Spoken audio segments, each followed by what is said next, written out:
How to change time zone on MacBook. Hello everyone, I am Bishaka and welcome to our channel. Now let's get right into the tutorial.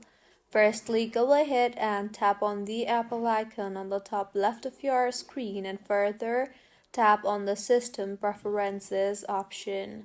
You will then see the date and time option. Tap on that and further unlock the lock there in order to make any changes in the date and time tab.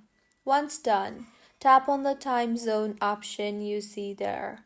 Now in the interface that you will be led to, uncheck the Set Time Zone automatically using Current Location checkbox in order to make any changes in the time zone, and further tap on the Current City text box and enter the country name where you want to change your time zone to, and with this, your time zone will be changed.